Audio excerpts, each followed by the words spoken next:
나팔절에 휴거될 요셉의 영적 자손에 대해서 살펴보려고 합니다. 요셉의 영적 자손은 뭐 지금까지 살펴봤던 것처럼 고운가루, 고운가루.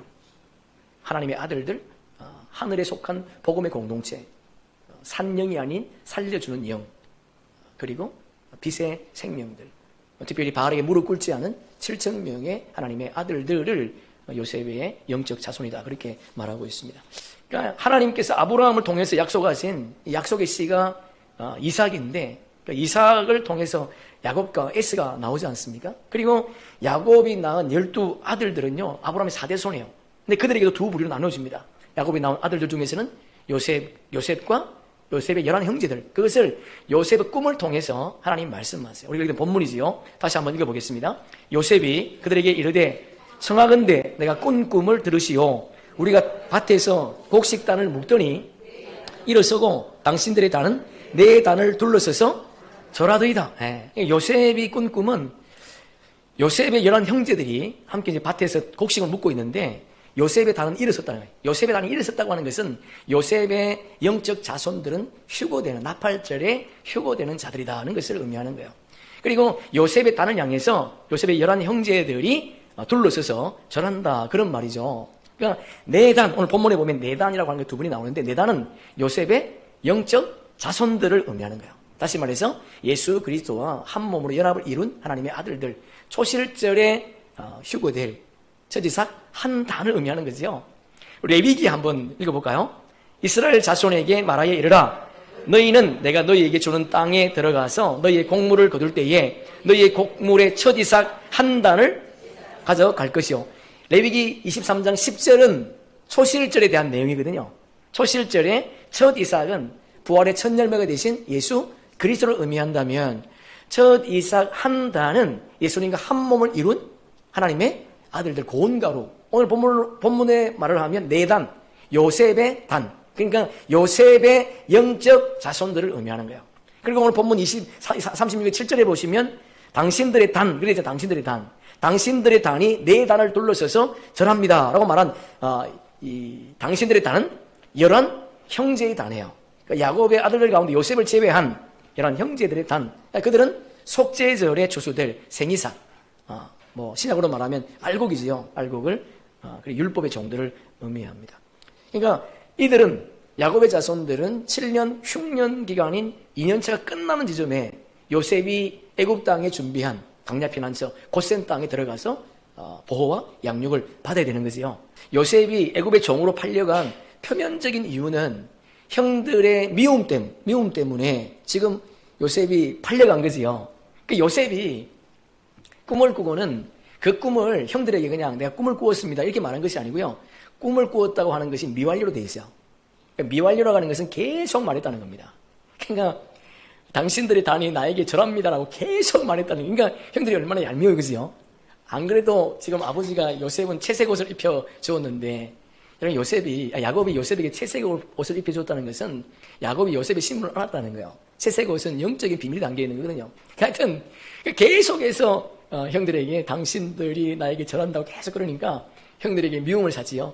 그러니까 요셉이 애굽의 종으로 팔려간 것은 표면적으로 보면 형들의 미움 때문에 팔려간 것이지만은 이면적으로 보면 그렇지 않습니다. 요셉이 애굽의 종으로 팔려간 것은 야곱의 남은 자손들을 뭐 하려고 흉년의 때에 그들을 보호하고 양육하기 위해서 하나님이 이미 그를 먼저 애굽 땅으로 보냈다는 겁니다. 할렐루야. 그럼 저와 여러분에게 하나님께서 왜 성령의 기름 부음을 허락하셨겠습니까? 왜 우리에게 마지막 때와 나를 알게 하시고 왜 늦은 빛 성령의 기름 부음을 부으셔서 지금 이 시대를 살게 하시겠습니까? 그 이유가 뭐예요? 그 이유는 두 가지. 첫째는 고센 땅을 예비하는 거예요. 강야 피난처인 고센 땅을 예비해야 되고, 두 번째는 아직도 깨어나지 못한 율법의 종들을 깨우는 겁니다. 요한계시록에 보시면 성경에 영원한 복음이라는 단어가 딱 한 번 나와요. 영원한 복음. 영원한 복음이 뭐예요? 영원한 복음이 하나님 예수님께서 3번의 추수를 하시겠다는 비밀이 영원한 복음이에요. 여러분, 이것을 모르는 사람들이 태반입니다. 하나님이 이 땅 창세 전에 이 땅을 창조하시고 하나님의 구속사의 비밀을 말씀하시면서 여호와의 7절기를 말씀하셨어요. 여호와의 7절기 가운데 가을 절기가 3번입니다. 가을 절기는 추수의 때, 추수의 때. 하나님께서 구속사의 비밀 가운데 이 땅에 3번의 추수를 하시겠다고 하는 것이 그것이 영원한 복음이에요. 여러분, 이 복음을 저와 여러분이 담대함으로 전할 수 있기를 예수님의 이름으로 축복합니다. 창세기 46장 함께 읽습니다. 야곱과 함께 애굽에 들어간 자는 야곱의 66명이니 이는 다 야곱의 몸에서 66명 모두가 다 누구의 자손이라는 거예요? 그렇죠. 야곱의 자손이에요. 여기에는 요셉의 자손은 없습니다. 그것을 강조하기 위해서 모두가 다 야곱의 몸에서 났다라고 지금 말하고 있는 거예요. 야곱은 제사장 지파의 종이거든. 제사장 지파의 시소거든요. 율법의 종이에요. 예? 여기는 요셉의 자녀가 아무도 없어요. 왜냐하면 요셉은 가나안 땅에 가기 전에 가나안 땅에 있을 때에 결혼하지 않았습니다. 가나안 땅에서 결혼도 하지 않았고 형들에 의해서 애굽으로 팔려간 거예요. 그러니까 지금 야곱의 종들 속에는 요셉의 종들이 아무도 없다는 거예요. 아무도 없다. 율법 아래 있는 자들만 지금 고센 땅에 들어갔다는 겁니다. 할렐루야. 아멘, 아멘. 48장 5절 함께 읽습니다. 내가 애굽으로 와서 내게 이르기 전에 애굽에서 내게 낳은 두 아들 에브라임과 므낫세는 내 것이라. 루벤과 시몬에게 내 것이 될 것이요. 이게 무슨 말이겠어요? 지금 애굽에 내려온 야곱에게 요셉이 두 아들을 데리고 왔어요. 그랬더니 야곱이 요셉의 두 아들을 지금 축복하면서 하는 말이에요. 축복하면서 뭐라고 말하는가 하면 에브라임과 므낫세는 루벤과 시몬처럼 내 것이 될 것이다. 그들이 내 아들이 될 것이다. 그런 말이에요. 요셉의 두 아들이 야곱의 아들이 될 것이다. 그런 말이죠. 네? 그리고 48장 6절에 보시면 이들 후에 내 소생은 내 것이 될 것이며 그들의 유산은 그들의 형의 이름으로 함께 받으리라. 그렇게 되어 있어요. 야곱이 요셉에게 에브라임과 므낫세 이후에 태어나는 아들이 너의 자손이 될 것이래. 여러분, 요셉이 에브라임과 므낫세 다음에 아들을 낳았습니까? 낳지 않았습니다. 성경에 보면 그 이후에 자손이 없어요. 자손이. 이것이 영적인 비밀인 겁니다. 그 뒤에 보시면 그들의 유산은 그들의 형의 이름으로 함께 받으래. 그들이 누굽니까? 에브라임과 므낫세. 에브라임과 므낫세인데 그들의 형의 이름이래. 그들의 형. 그럼 그들의 형이 누구예요? 야곱의 아들들, 그지요? 야곱의 아들들인 루벤, 시몬 이런 자들이잖아요. 그들의 형이라고 그랬으니까. 그러니까 이게 무슨 말인가 하면 에브라임과 므낫세는 요셉의 자손이 아니라 야곱의 자손이 되었다는 겁니다. 여기 보시면 이스라엘 그렇게 있지 않습니까? 이스라엘이 누구예요? 야곱이지요. 야곱의 장자 루벤의 아들들은 이러하니라. 루벤은 장자라도 그의 아버지의 침상을 더럽혔으므로 아버지의 첩인 비라를 더럽힌 거지요. 그래서 아버지 침상을 더럽혔기 때문에 장자의 명분이 박탈됐다는 겁니다. 더럽혔으므로 장자의 명분이 이스라엘의 아들 요셉의 자손에게로 돌아가서 족보의 장자의 명분대로 기록되지 못했다. 장자의 명분으로 기록되지 못했다는, 루벤이 장자의 명분으로 기록되지 못했다는 거예요. 유다는 형제보다 뛰어나고 주권자가 유다에게서 났으니 장자의 명분은 요셉에게 있느니라. 있느니라. 이렇게 되어 있어요. 장자의 명분이 요셉에게 있지만 주권자가 유다에게서 나셨다는 것은, 주권자가 누굽니까? 예수 그리스도지요. 예수 그리스도가 유다에게서 나셨다고 하는 것은 요셉은 육적인 장자가 아니고 영적인 장자라는 거예요.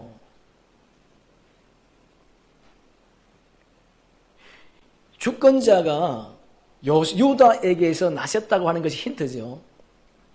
그러니까 하나님께서 요셉을 영적 장자로 삼으셨다는 겁니다. 자, 그러면 이제 문제가 생겼어요. 그러면 어떻게 요셉의 영적 장자가 나올 수 있는가? 이것이 오늘 우리가 풀어야 될 문제지요. 그럼 창세기 49장 보세요. 24절, 25절. 그럼 야곱이 임종을 앞두고 12아들들을 축복할 때에 지금 요셉에게 축복한 내용이에요. 야곱이 임종을 앞두고 영안이 열려가지고 자기 아들들을 축복하면서 요셉에게 축복할 때 특별히 두 가지 복을 줬습니다. 빨간색으로 표시해놨는데요. 첫째는 하늘의 복이에요. 위로 하늘의 복, 그렇게 되어 있어요. 위로 하늘의 복이라고 하는 것은 요셉을 통해서 영적 자손들이 나올 거라는 거예요. 요셉의 영적 자손들이 하나님 나라의 상속자가 될 것이라고 말씀하신 거죠. 로마서 한번 읽어보겠습니다. 너희는 다시 무수하는 종의 영을 받지 아니하고 양자의 영을 받았으므로 우리가 아버지라 부르짖느니라. 성령이 친히 우리 영과 더불어 우리가 하나님의 자녀인 것을 증언하시나니 자녀이면 또한 상속자, 곧 하나님의 상속자요 그리스도와 함께한 할렐루야. 네, 상속자를 세 번이나 말하고 있어요. 요셉의 영적 자손들이 하나님 나라의 상속자가 될 거라는 거예요.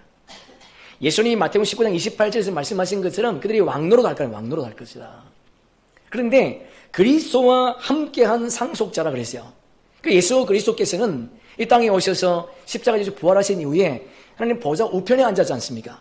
그러니까 하나님의 아들들은 보좌 우편에 앉는 거예요. 계시록 21장, 22장의 말씀처럼 보좌 좌편에 앉는 자들은 영의 생명, 혼의 생명이지만은 영의 생명들은 보좌 우편에 앉습니다. 그래서 사도 바울 선생님은 이런 여호와의 칠절기에 대한 비밀을 다 알고 있었어요. 상속자니 그리스도와 함께한 상속자다. 그와 함께 우편 보좌에 앉을 것이다. 그런 말이에요. 요셉에게 하늘의 복을 허락하시면서 두 번째 땅의 복을 말씀하셨어요. 우리 한번 끝에 보시면 아래로는 깊은 샘의 복과 젖먹이는 복과 태의 복. 여러분 이스라엘의 주권자로 오시는 그리스도께서 요셉의 태의 문을 열어서 영적 자손을 그에게 주겠다는 겁니다. 할렐루야. 아멘. 아멘. 이스라엘의 주권자로 오시는 예수 그리스도께서 요셉의 태의 문을 열어서 요셉의 영적 자손을 주겠다라고 지금 야곱이 예언하고 있는 거예요. 엄청난 복이죠. 우리 갈라디아서 4장 한번 읽어보겠습니다. 때가 참에 하나님이 그 아들을 보내사 여자에게 잠깐만요. 여자에게 나게 하셨대. 이게 누구예요? 예수님. 예수님이 여자에게 낳았어요. 여자는 교회를 의미하지만 율법을 의미합니다. 율법. 그리고 뒤에 보니까 율법 아래에 나게 하신 것은 왜 그분이 율법 아래에 나게 하셨는가? 그 이유를 이렇게 되어 있어요. 율법 아래에 있는 자들을 뭐 하려고? 속량하네. 뭘로 속량합니까? 그렇죠. 십자가의 피로. 예수 그리스도의 십자가의 피로 율법 아래에 있는 자들을 속량하는 거예요. 왜 예수 그리스도의 피로 속량하느냐? 그 이유가 뭐라고 되어 있어요? 우리로 아들의 명분을 얻게 하려고. 이것을 오늘 말씀으로 대입하셔야 돼요. 요셉의 자손은 그럼 어디서 나오는 거예요? 요셉의 자손이 하늘에서 뚝 떨어집니까? 땅에서 나옵니까? 아니죠. 율법 아래에 있는 종들에게서 나온다는 거예요. 종들에게서. 율법 아래에 있는 종들 가운데에서 성령의 기름 부음을 받은 자들이 하나님의 아들들로 나온다는 겁니다. 우리가 그런 신분이 된 거예요. 성령의 기름 부음이 임하기 전까지는 내가 율법의 종이어서 주의 비밀을 알 수가 없었어. 그래서 교리로 지식으로 성경을 해석하고 성경을 이해했지만은 이제는 율법의 종인 줄 알았는데 성령의 임함으로 말미암아 이제는 교리로 율법으로 성경을 해석하는 것이 아니라 성령으로 성령의 임함으로 말미암아 우리가 하나님의 아들이 되었다는 것을 알게 되었다는 겁니다. 그럼 여러분 우리가 하나님의 아들이 되었다는 걸 알게 된 것은 전제가 뭐예요? 전제가 예수 그리스도의 십자가의 피예요. 6월절 어린 양. 6월절 어린 양 예수 그리스도께서 나에게 십자가의 피를 발라주셨기 때문에 성령의 기름 부음이 임하는 겁니다. 이 놀라운 은혜가 저와 여러분 가운데 있음을 감사하면서 이 여름 넉 달 농사경을 살 수 있기를 축복합니다. 이 말씀을 사도 바울 선생님이 해석을 했어요. 로마서 2장 한번 읽어보겠습니다. 무릇 표면적 유대인이 아니요 표면적 육신의 할례가 아니니라. 오직 이면적 유대인이요 할례는 마음에 할지니 영에 있고 율법 조문에 있지 아니한 것이라. 그 칭찬이 사람에게서가 아니요 다만 하나님에게서니라. 바꿔 말하면 이런 거예요. 교회만 다닌다고 해서 그리스도인이 아니라는 겁니다. 오늘 예배당에 가서 예배 드렸다고 해서 그리스도인이라고 말할 수 있습니까? 자신은 그렇게 말할 수 있겠지만은 성경은 그리스도인을 어떻게 정의하는가 하면 그분과 한 몸으로 연합된 자 그리스도이네요. 이 보시면 표면적 유대인, 표면적 육신의 할례는 혈통적인 유대인. 그러니까 육적인 이스라엘을 의미하는 거예요. 그러니까 이들은 율법 아래 있는, 그러니까 성령의 약속을 받지 못하는 생이사, 알곡을 의미합니다. 그런데 그 뒤에 보시면 이면적 유대인, 마음에 향하는 할례, 이것은 요셉의 영적 자손인 하나님의 아들들 고운 가루를 의미하는 거예요. 이들은 묵은 곡식을 버리고요, 영원한 복음인 새 곡식을 먹는 자들이에요. 이런 묵은 곡식 버리셔야 돼요. 묵은 곡식을 버리셔야 새 곡식을 먹을 수가 있습니다. 그 뒤에 보니까 영이 있고 율법 조문에 있지 아니한 것이라 이렇게 되어 있어요. 그러니까 요셉의 영적 자손들은 성령의 기름 부음이 임하지만은 야곱의 남은 자손들은 성령의 기름 부음이 임하지 않는다는 거예요. 왜냐하면 야곱의 남은 자손들은 여전히 묵은 곡식을 먹고 있지만 요셉의 남은 자손들은 영원한 복음인 생명의 양식을 먹고 있기 때문에 성령의 기름 부음이 임한다는 거죠.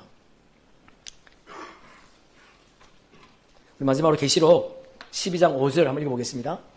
여자가 아들을 낳으니 이는 장차 철장으로 만국을 다스릴 남자라. 그 아이를 하나님 앞과 그 보좌 앞에 올려가더라. 여자는 교회를 의미하거든요. 근데 교회인데 율법 아래에 있는 땅에 속한 교회를 의미하는 거예요. 성경에 남자, 여자 그러지 않습니까? 여자는 율법의 부활, 남자는 생명의 부활, 그런 말이에요. 하여튼 여자는 율법 아래에 있는 땅에 속한 교회입니다. 근데 율법 아래에 있는 땅에 있는 속한 교회가 누구를 낳았습니까? 아들을 낳았대요. 아들을. 영의 생명을 낳았다는 거예요. 갈라디아서 말씀과 똑같은 겁니다. 갈라디아 4장 4절의 말씀과 똑같은 거예요. 성경은요 이렇게 똑같으면 문맥이 다르지 않습니다. 흐름이 똑같아요. 아들을 낳았다. 율법 아래에 있는 땅에 속한 교회가 아들을 낳았다고 하는 것은 율법 아래에 있는 자들 중에서 하나님의 아들, 예수 그리스도의 피로 속량해서 영적인 아들을 낳았다는 겁니다. 요셉의 영적 자손들을 낳았다는 거죠. 근데 이들이 권세를 줬어요. 이는 장차 철장으로 만국을 다스릴 남자라. 여러분 시편 2편에 보면 철장을 다스릴 남자가 누굽니까? 예수 그리스도. 그러니까 만국이 예수 그리스도의 권세, 하나님의 아들들에게, 요셉의 영적 자손들에게는 이런 권세를 줬다는 겁니다. 이런 권세가 저와 여러분 가운데 있는 줄로 믿습니다. 그리고 그 끝에 보시면 하나님 앞과 그 보좌 앞으로 올려가더라. 무슨 말이에요?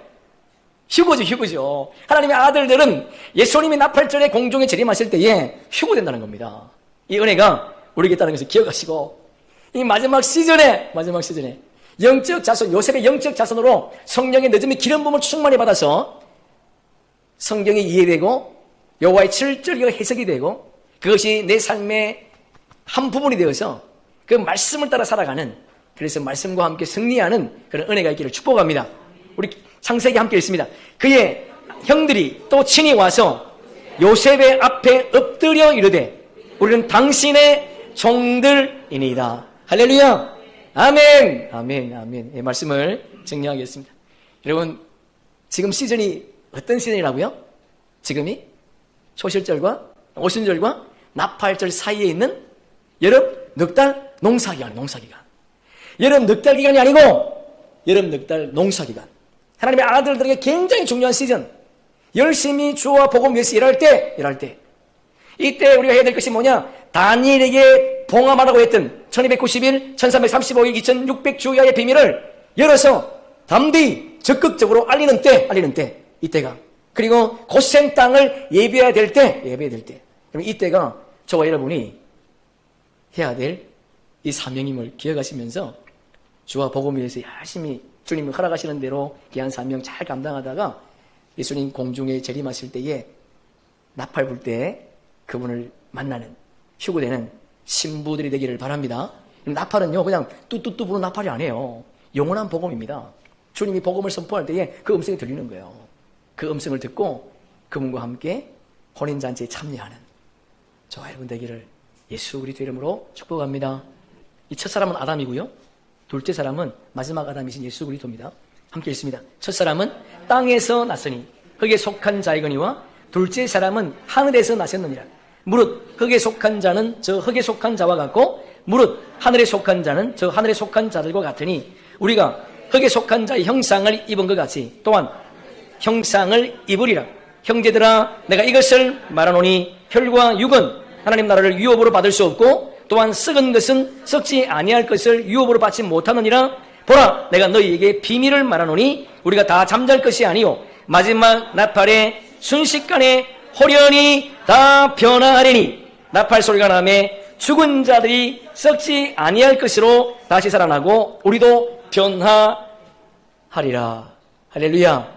아멘. 여러분, 이 나팔절에 변화될 우리를 기대하시면서 이 마지막 때를 살기를 축복합니다.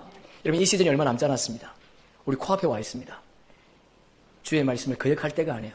주의 말씀을 완전히 순종함으로 이 마지막 시즌을 잘 감당하다가 주님 공중 재림하실 때에 우리와 함께, 그분과 함께 이천청에서 혼인잔치에 참여하는, 그리고 이 땅에 혼인잔치에 참여하지 못할 그 영혼들을 위해서 기도하시고 그 영혼들을 깨우는 그런 바쁜 시즌이 지금이에요. 지금 이 시즌에 주님께서 하시라고 하신 일들을 잘 감당하다가 우리 주님 만날 수 있기를 축복합니다.